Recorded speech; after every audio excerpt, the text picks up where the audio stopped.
পিএইচের মানটা আমাদের নিয়ন্ত্রিত থাকে, আর সেটার ট্যাঙ্ক কনস্ট্রাকশনটা ওইভাবে হবে সহজে যেন স্লাসটা রিমুভ করা যায়।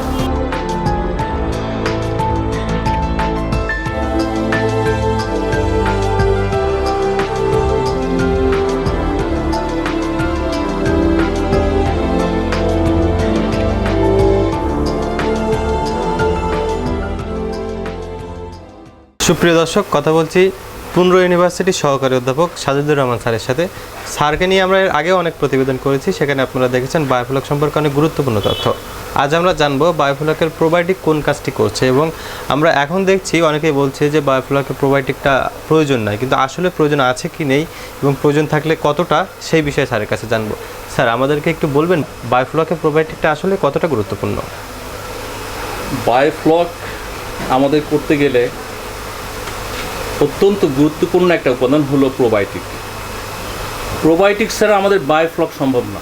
আচ্ছা, অনেকে যারা বলছেন যে আমি প্রোবায়োটিক ছাড়া বায়োফ্লক করছেন, ওটাকে বায়োফ্লক বলা যাবে না, হয়তো অন্য কোনো কালচার বলতে হবে, ঠিক আছে? আবার বায়োফ্লক করতে গেলে আমি যেমন বললাম যে আর একটা ভিডিওতে 24 আওয়ার্স ইলেকট্রিসিটি লাগবে। ইলেকট্রিসিটির উদ্দেশ্য হলো 24 আওয়ার্স আমার এয়ারেশন দিতে হবে। এয়ারেশন মানে অক্সিজেন, সেখানে এয়ারেশন আমি বায়ু প্রবাহ দিলে যেটা দুইটা কাজ হচ্ছে, একটা হলো অক্সিজেনের সাপ্লাই বেড়ে যাচ্ছে, 2 নম্বর যেটা হচ্ছে যে আমার এই ভিতরের যে স্লাসগুলো আছে, যেগুলো ময়লা আবর্জনা আছে, সেগুলো আমার কি হচ্ছে, মিক্সিং হচ্ছে, পানির সাথে মিক্স করতেছে এভাবে। তাহলে এই দুইটা কাজ করার ফলে যেটা হচ্ছে, ব্যাকটেরিয়ার জন্য উপযুক্ত পরিবেশ তৈরি হচ্ছে। এই যে আবার অনেকে বলছে যে না, আমার কোনো এয়ারেশন দরকার নেই, এয়ার পাম্প ছাড়াই আমি করতেছি। তাহলে এটা মানুষকে বিভ্রান্ত করা হচ্ছে। এয়ারেশন ছাড়া কোনোদিন বায়োফ্লক হবে না। কেউ কেউ বলছে আমি লিকুইড অক্সিজেন দিয়ে করতেছি, একটা বক্স ঢুকে দিয়ে বলছে এখান থেকে আমি ইয়ে করছি। It is not possible.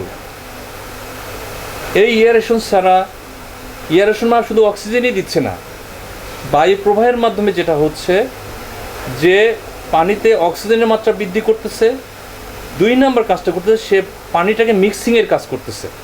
নিচের যত পদার্থ আছে, সাবস্ট্রেট যেটা বলা হচ্ছে, সেগুলোকে সে উপরে নিয়ে আসছে, উপরে করে নিচে এভাবে যখন ইয়ে হচ্ছে, তাহলে কি হচ্ছে, স্লাসগুলো নিচে জমা হওয়ার সুযোগ পাচ্ছে না, যার ফলে কি হচ্ছে, ব্যাকটেরিয়ার জন্য উপযুক্ত পরিবেশ তৈরি হচ্ছে। কাজেই বায়োফ্লকের জন্য প্রোবায়োটিক অত্যন্ত গুরুত্বপূর্ণ একটা উপাদান।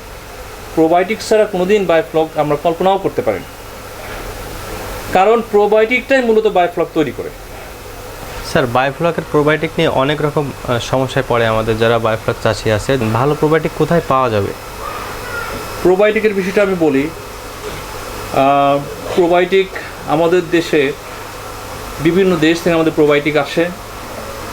আমাদের দেশে নিজস্ব প্রোবায়োটিক নাই বললেই চলে। 2-1টা প্রোবায়োটিক আছে, সেগুলো বায়োফ্লকের জন্য না, পুকুরের জন্য তৈরি করা হয়েছে।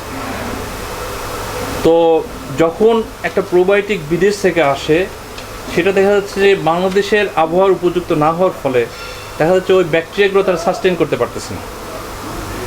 কাজে আমাদের বাংলাদেশের আবহাওয়ার উপযোগী একটা প্রোবায়োটিক দরকার। তার আগে আরেকটা বিষয় আমি বলি, প্রোবায়োটিক সিলেকশনের ক্ষেত্রে আমাদের বেশ কিছু বিষয় আমাদের খেয়াল রাখতে হবে। প্রোবায়োটিক শব্দের অর্থ হলো উপকারী ব্যাকটেরিয়া। প্রো শব্দের অর্থ হলো promoting. Pro comes from the word promoting, and biotic comes from the word bio. Bio means life. That means probiotic means promoting life. Probiotic শব্দের অর্থ যেটা জীবনকে প্রমোট করে, জীবনকে উজ্জীবিত করে, জীবনের বিকাশে সাহায্য করে, সেটাই হলো প্রোবায়োটিক। আমরা সহজ কথায় বুঝি উপকারী ব্যাকটেরিয়া। উপকারী ব্যাকটেরিয়াকে আমরা বলতেছি প্রোবায়োটিক। এখন আমার এই উপকারী ব্যাকটেরিয়ার শত শত হাজার হাজার প্রজাতি আছে, স্পেসিস যেটাকে বলা হচ্ছে। তাহলে আমি কোন ব্যাকটেরিয়াকে নিব? আমার ফিশ ট্যাঙ্কে আমি সব উপকারী ব্যাকটেরিয়া দিব, নাকি আমার জন্য যেটা প্রয়োজন সেটা দিব? এই ব্যাকটেরিয়া সিলেকশনের ক্ষেত্রে বা প্রোবায়োটিক সিলেকশনের ক্ষেত্রে বিজ্ঞানীরা বেশ কিছু প্রিকন্ডিশন দিয়ে দিয়েছেন। এই শর্তের সাথে আমার যে ব্যাকটেরিয়াটা, আমার প্রোবায়োটিক যেটা শর্ত অনুযায়ী যদি হয়, শর্ত যদি ফুলফিল করে, সেক্ষেত্রে আমরা ওই প্রোবায়োটিকটা চয়েস করতে পারি। প্রথমে যেটা বলা হচ্ছে, the probiotic should not be pathogenic, অর্থাৎ এই প্রোবায়োটিকটা অবশ্যই যেটা আমি সিলেক্ট করব সেটা কোনো রোগ সৃষ্টি করবে না, কোনোভাবেই কোনো রোগ সৃষ্টি করবে না। তারপরে বলা হচ্ছে 2 নম্বর, যে ইটস ট্যাক্সোনমি ইজ কনফার্মড, অর্থাৎ আমার যে প্রোবায়োটিক আমি ইউজ করব এটার যে কোনো ক্ষতিকর দিক নাই, এই প্রোবায়োটিকটার যে কোনো বিষক্রিয়া নাই, এটা আমার অবশ্যই নিশ্চিত হতে হবে। তারপর কি, it can be sustain and survive in any unfavourable condition, এটা যে কোনো প্রতিকূল পরিবেশেও সে টিকে থাকতে পারে। It should be helpful or it must give some health benefit for the host organism. That means it will give some benefit for our fishes. তাহলে আমরা বায়োফ্লকে মাছ চাষ করব, এই মাছের জন্য বেশ কিছু হেলথ বেনিফিট দিবে। কি হেলথ বেনিফিট? তার মাছের বৃদ্ধিতে সাহায্য করবে, মাছের রোগ প্রতিরোধ ক্ষমতা বাড়াবে, মাছের হজম ক্রিয়াকে উন্নত করবে। এই জন্য বলা হচ্ছে প্রোবায়োটিককে অনেক সময় বলা হচ্ছে গ্রোথ প্রমোটার। প্রোবায়োটিকের মাধ্যমে আমাদের ফিশ ট্যাঙ্কে পিএইচবি উৎপাদন হয়। একটা উপাদান আছে যেটাকে বলে হচ্ছে পলিহাইড্রক্সিল বাইট্রাইট, পিএইচবি। এটা কি করে? এটা মাছের হজম শক্তিকে অনেক বাড়ায় দেয়।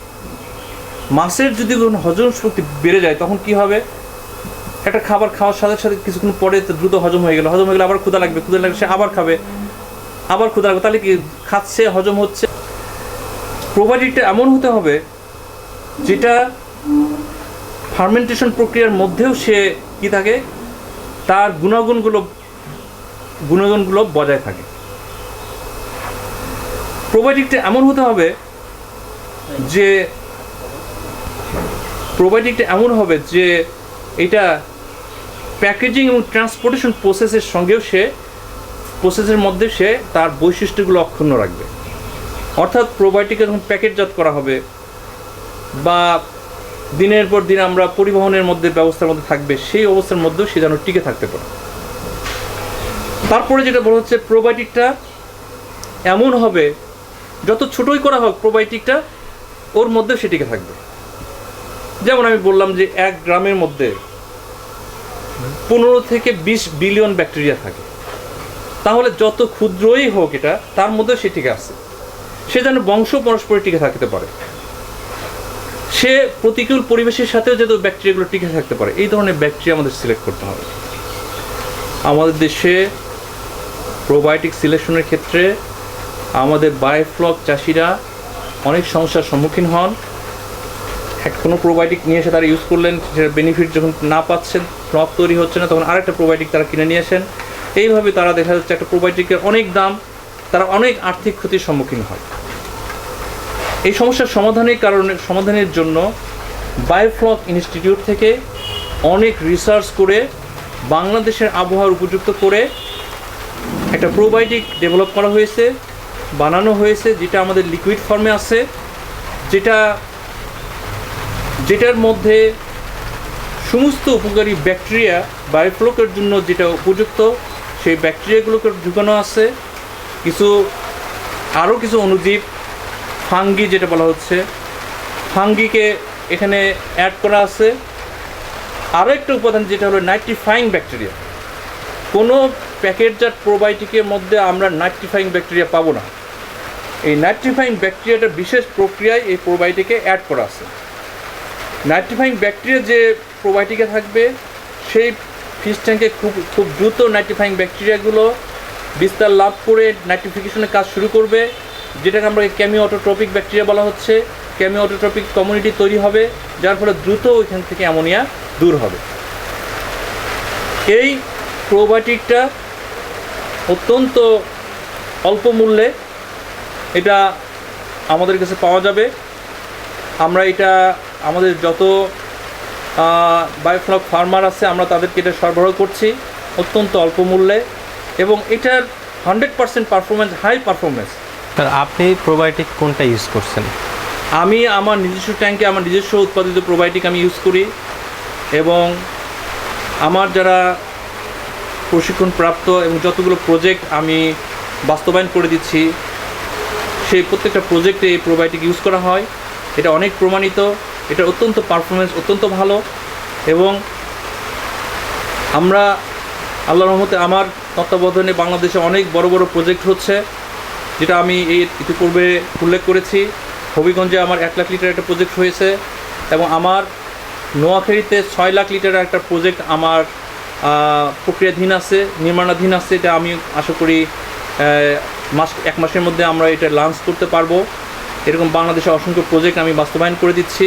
এই প্রজেক্টগুলোতে আমার নিজস্ব প্রোবায়োটিক ইউজ করা হচ্ছে, এবং সেখান থেকে আমি শতভাগ আমি এখানে এটার পারফরমেন্স পাচ্ছি, এবং খুব দ্রুত আমাদের ফ্লক তৈরি হচ্ছে, এবং সহজেই আমাদের এখানে নাইট্রিফাইং ব্যাকটেরিয়াগুলো, অর্থাৎ কেমিওটোট্রপিক ব্যাকটেরিয়া দ্রুত কেমিওটোট্রপিক কমিউনিটি দ্রুত গড়ে উঠছে, এবং সহজেই অ্যামোনিয়া কন্ট্রোল হচ্ছে, যার দ্বারা কৃষকরা অনেক বেশি উপকৃত হচ্ছে।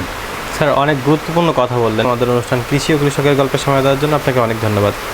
আপনাকে ধন্যবাদ। বাংলাদেশে বায়োফ্লক সফল হবে কিনা, তো কাজেই আশা করি যে এই দ্বিধাদ্বন্দ্ব আমাদের মধ্যে আর নাই, যেহেতু প্রযুক্তিটা আমাদের অনেক আগে পরীক্ষিত প্রযুক্তি, বিভিন্ন দেশে এটা সফল হয়েছে এবং বাংলাদেশেও সফল হয়েছে। কাজেই বাংলাদেশে শতভাগ এটার সফলতার সম্ভাবনা আছে।